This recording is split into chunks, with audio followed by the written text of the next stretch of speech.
welcome back again. Today we will discuss language immersion and chain drills with examples.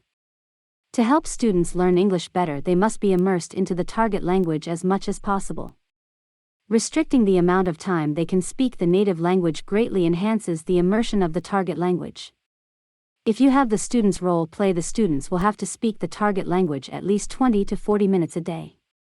Have the students practice speaking as much as possible in order to have them be able to speak the language better. Some foreign schools have an English-only policy. This policy has been issued in order that all students can learn a foreign language, in this case English, easier. In Europe, all students must learn at least one foreign language. They learn some classes in a target language to immerse them into that language. In Korea, the students are able to attend English camp. While at camp, they pretend they live in an English-speaking community. Everything is in English and absolutely nothing is in the native language. In order for a student to order food, they have to speak and read English. If they need to make a phone call, they have to speak English. This will ensure that the student will be forced to speak English. They have to adapt to become better speakers or fall behind everyone else. Chain drills. Directed practice is when the teacher has the students repeat phrases that were taught. Some teachers may place a phrase on the board and then have the students repeat the phrase up to 20 times. Some teachers may have the students repeat the new phrases daily to ensure they understand the phrase. An easier method of directed practice is known as a chain drill. There are two types of chain drills, a backwards chain drill and a group chain drill. First, let's discover what a chain drill is. Chain drills have the student saying a phrase to another student who is usually sitting next to them, and then the second student answers the questions or repeats the phrase. The second student then turns to a third student and it is repeated until all the students in the classroom has had their turn practicing the phrase. It would go something like this. Student A: hello, how are you today? Student B: I'm fine, thank you, how are you? Student A: I'm fine, thank you. Student B to Student C: how are you today? Student C: I'm fine, thank you.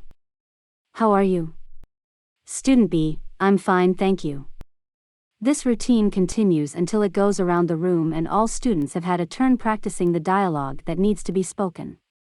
This actually will help students who have a hard time putting sentences together when they speak.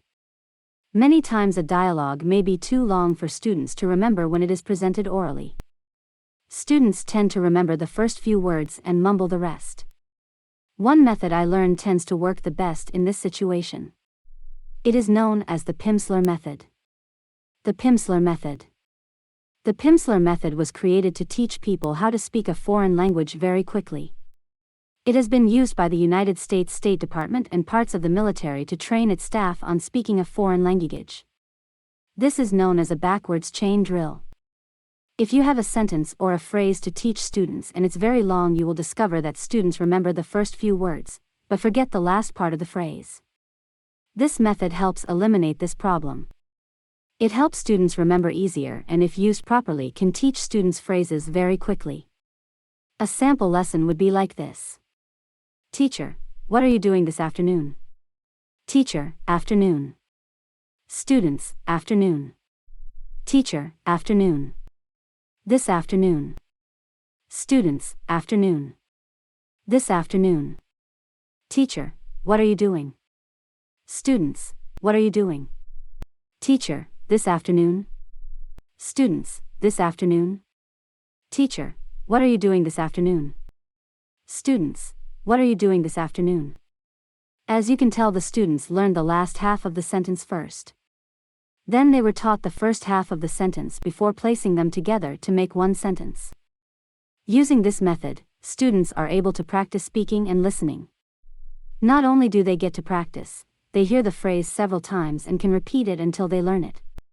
Once they are done and you feel confident that the students can speak the dialogue, then have them do the first chain drill where they ask the other students the target phrase to see if the other students can answer. This will help tremendously with their learning. They can learn to speak, listen, and answer questions that are asked of them. Using this method can speed up conversational learning.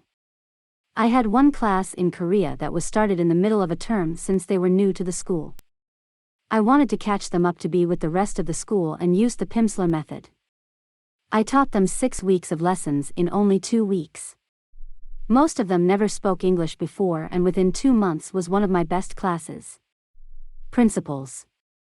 According to the book ESL EFL Teaching, Principles for Success by David and Yvonne Freeman, there is a list of 7 principles an ESL teacher should practice. They are: learning proceeds from whole to part. Lessons should be learner-centered.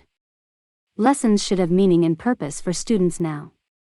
Lessons should engage students in social interaction. Lessons should develop both oral and written language. Lessons should support students' first languages and cultures. Lessons should show faith in the learner to expand students' potential. This series will elaborate on these issues throughout this course as it proceeds in different areas of learning. That is all we have for today. In the next episode we will review what we learned. Then we will move on to grammar.